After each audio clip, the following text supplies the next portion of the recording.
जय हिंद दोस्तों। आप आज बौद्ध धर्म का हम लोग तीसरा पार्ट पढ़ेंगे। पार्ट 1 और पार्ट 2 इससे पहले हम लोग डाउनलोड कर चुके हैं। हमारा चैनल पे है जीके जीएस सेंटर पे, आप लोग चैनल को सब्सक्राइब करके उसे देख सकते हैं। आज हम बौद्ध धर्म के तीसरा पार्ट में कुछ बीपीएससी जो पूछा गया है प्रीवियस ईयर्स के क्वेश्चन तथा कुछ नया क्वेश्चन है उसके बारे में हम लोग जानेंगे। यदि आप पार्ट 1 और पार्ट 2 को नहीं देखे हैं तो चैनल को सब्सक्राइब करके उसे देख सकते हैं। चैनल का नाम है जीके जीएस सेंटर, आप आके देख सकते हैं। पहला क्वेश्चन हम आप लोगों के बीच लेकर आए हैं, महाविष्कर्मण से क्या तात्पर्य है? बौद्ध धर्म में महाविष्कर्मण से क्या तात्पर्य है? तो बुद्ध के गृहत्याग के घटना को महाविष्कर्मण कहा जाता था। बुद्ध के गृहत्याग के घटना को महाविष्कर्मण कहा जाता था। और एक होता है धर्म चक्र परिवर्तन। तो बुद्ध के प्रथम उपदेश जो दिया था तो उपदेश को हम लोग धर्म चक्र परिवर्तन बोलते हैं। ठीक है, तो अगला क्वेश्चन है, बौद्ध मत में उपसंपदा पद से क्या तात्पर्य है? एक क्वेश्चन आता है कि बौद्ध मत में उपसंपदा से क्या तात्पर्य है? तो उपसंपदा से बौद्ध भिक्षु के धर्म परिवर्तन की अंतिम अवस्था को ही उपसंपदा बोलते हैं। ध्यान दीजिएगा क्वेश्चन पे, उपसंपदा के बारे में बौद्ध कई बार इस क्वेश्चन को पूछा गया है। तो बौद्ध भिक्षु के धर्म के परिवर्तन की अंतिम अवस्था को उपसंपदा कहा जाता है। अगला क्वेश्चन चलते हैं, तीसरा नंबर क्वेश्चन है मेरा कि बौद्धों के रामायण के नाम से प्रसिद्ध बुद्ध चरित्र के रचनाकार कौन है? सबसे पहले आप लोग ये बात जानिएगा कि बुद्धों का रामायण किसे कहते हैं? तो बुद्ध चरित्र को कहते हैं। इसका रचनाकार कौन है? तो अश्वघोष है। कौन है? अश्वघोष है। ये क्वेश्चन पूछा जाता है, बुद्धों के रामायण के नाम से किसे जानते हैं? तो बुद्ध चरित्र को जानते हैं। और बुद्ध चरित्र का रचनाकार कौन किया था? तो अश्वघोष किया था। अगला क्वेश्चन है मेरा, बौद्ध धर्म के हीनयान और महायान संप्रदाय में सर्वाधिक मौलिक अंतर क्या था? तो आप लोगों को दोस्तों पता होगा कि हीनयान और महायान संप्रदाय बौद्ध धर्म के चौथा अवस्था में, मतलब चौथा जो उसका चीज हुआ था, तो चौथा में बौद्ध धर्म दो भाग में डिवाइडेड हो गया था। तो उसमें पहला हुआ था हीनयान और दूसरा हुआ था महायान। ठीक है, और हीनयान और महायान में मौलिक अंतर क्या था? देवी देवताओं का पूजा के कारण दोनों आपस में अलग हो गए थे। ठीक है, इसको ध्यान रखिएगा कि दोनों में हीनयान और महायान आपस में क्यों अलग हुए थे चतुर्थ बौद्ध संपदा में, चतुर्थ बौद्ध संगीति में? क्योंकि दोनों में देवी देवताओं की पूजा का अंतर था। पूछा जाता है बार बार क्वेश्चन ये चीज को, हीनयान और महायान किस काल में अलग हुआ? तो चतुर्थ बौद्ध संगीति में अलग हुआ था, कनिष्क के समय में अलग हुआ था, जहाँ कुंडलवन में इसका मतलब बैठकी हुआ था। अगला क्वेश्चन है मेरा कि नालंदा विश्वविद्यालय की स्थापना किस काल में हुई? बहुत प्रचलित क्वेश्चन है, नालंदा विश्वविद्यालय की स्थापना किस काल में हुई? तो गुप्त काल में हुआ था। ऐसे आप लोगों को पता होगा कि नालंदा विश्वविद्यालय को जो है एक बख्तियार खिलजी नामक व्यक्ति ने इस पे आक्रमण भी किया था और कई आग भी लगा दिया गया था। ये सब छोटी छोटी घटना, इस सबको याद रखिएगा। यहाँ क्वेश्चन है, नालंदा विश्वविद्यालय की स्थापना किस काल में हुई थी? गुप्त काल में हुई थी। अगला क्वेश्चन है अष्टांगिक मार्ग की संकल्पना किससे संबंधित है? अष्टांगिक मार्ग की संकल्पना किससे संबंधित है? तो धर्म चक्र परिवर्तन से। किससे? धर्म चक्र परिवर्तन से। क्वेश्चन बार बार रिपीट होता है, अष्टांगिक मार्ग की संकल्पना किससे संबंधित है? तो धर्म चक्र परिवर्तन से संबंधित है। अगला क्वेश्चन है, बौद्ध संघ में भिक्षुओं के रूप में स्त्रियों की प्रवेश की अनुमति बुद्ध द्वारा कहाँ दी गई थी? तो आप लोगों को दोस्त पता होगा कि बौद्ध धर्म में जो स्त्रियों की प्रवेश की अनुमति दी थी वो सबसे पहले वैशाली में दिया गया था। और सबसे पहले स्त्री जो बौद्ध धर्म में मतलब प्रविष्ट हुई थी उसका नाम था महाप्रजापति गौतमी, जो गौतम बुद्ध की मौसी थी।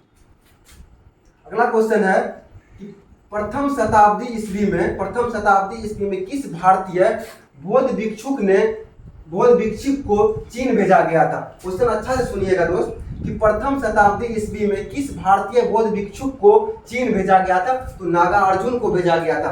बार बार क्वेश्चन पूछा जाता है कि किस भारतीय बौद्ध भिक्षुक को चीन भेजा गया था प्रथम शताब्दी में? तो नागार्जुन को भेजा गया था। अगला क्वेश्चन है, गौतम बुद्ध को एक देवता का स्थान किस राजा के शासन काल में प्राप्त हुआ था? क्वेश्चन है, गौतम बुद्ध को एक देवता का स्थान किस राजा के शासन काल में प्राप्त हुआ था? तो कनिष्क के काल में प्राप्त हुआ था। और यही कनिष्क के काल में बौद्ध संप्रदाय दो भाग में विभाजित हो गए थे। एक का नाम था महायान, दूसरा का नाम था हीनयान और महायान इसी कनिष्क के काल में चतुर्थ बौद्ध संगीति में दोनों आपस में अलग हो गए थे। और इसी समय में जो है उसको गौतम बुद्ध को देवता का स्थान दिया गया था कनिष्क के शासन काल में ही। अगला क्वेश्चन है, एशिया के ज्योतिपुंज के नाम से किसे जाना जाता है? या तो इसे कहा जाता है लाइट ऑफ एशिया, या एशिया की ज्योति पुंज के नाम से किसे जानते हैं? गौतम बुद्ध को जानते हैं, क्योंकि बुद्ध धर्म का सबसे पहले प्रचलन यही किया था और एशिया ही पूरे एशिया महादेश में पूरा एक ज्योति के रूप में गौतम बुद्ध फैल गया था, इसलिए हम लोग इसे एशिया की ज्योति पुंज के नाम से जानते हैं, या लाइट ऑफ एशिया कहते हैं इसे। अगला क्वेश्चन है हमारा 11 नंबर। बहुत कम समय में आपको बहुत ज्यादा हम बौद्ध धर्म के बारे में बता रहे हैं। नागा अर्जुन किस बौद्ध संप्रदाय से थे? क्वेश्चन पूछा जाता है नागा अर्जुन जो जिसको चीन भेजा गया था प्रथम शताब्दी ईस्वी में, नागा अर्जुन वो किस बौद्ध संप्रदाय से थे? तो माध्यमिक संप्रदाय से थे। याद रखिएगा मेरे दोस्त, नागा अर्जुन किस संप्रदाय से थे? तो माध्यमिक संप्रदाय से थे। अगला क्वेश्चन है हमारा बौद्ध धर्म के त्रिरत्न। आप लोगों को पता होगा कि बौद्ध धर्म के 3 त्रिरत्न थे, जिसका नाम था बुद्ध धम्म और संघ। इसको बोल सकते हैं बुद्ध संघ धम्म। इसको क्या बोलेंगे? बुद्ध संघ धम्म। ये बार बार क्वेश्चन बीपीएससी में पूछा गया। कोई भी कॉम्पिटिटिव एग्जाम इस बौद्ध धर्म से बाहर ले जाएगा। आप दुनिया में कोई भी कॉम्पिटिटिव एग्जाम में चले जाइए।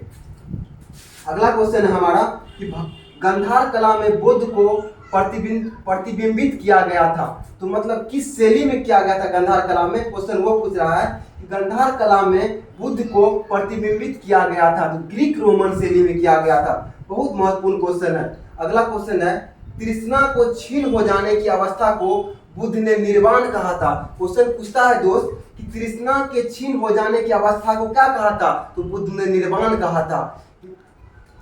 याद रखिएगा, तृष्णा को क्षीण हो जाने की अवस्था को बुद्ध ने निर्वाण कहा था। अगला क्वेश्चन है विश्व दुखों से भरा है, यह सिद्धांत बुद्ध ने उपनिषद से लिया है। कहां से लिया है दोस्त? उपनिषद से लिया। आप लोग याद रखिएगा कि विश्व दुखों से भरा है, यह सिद्धांत कहां से लिया है? उपनिषद से लिया है। तृष्णा की क्षीण हो जाने की अवस्था को निर्वाण कहते हैं। याद रखिएगा, बौद्ध धर्म के 3 त्रिरत्न थे, बुद्ध संघ धम्म। याद रखिएगा, light of Asia Gautam Buddha को कहा जाता है। कनिष्क के शासनकाल में बौद्ध संप्रदाय 2 भागों में विभक्त हुआ था, हीनयान और महायान। चतुर्थ बौद्ध संगीति में हुआ था। मतलब अगला एक बार और सुन लीजिएगा, प्रथम शताब्दी ईस्वी में किस भारतीय बौद्ध भिक्षु को चीन भेजा गया था? तो नागा अर्जुन को भेजा गया था। और स्त्रियों को बौद्ध धर्म में प्रवेश की अनुमति कहां से दी गई, किस स्थान से दी गई? तो वो वैशाली से दी गई थी। और प्रथम महिला जो था वो कौन था?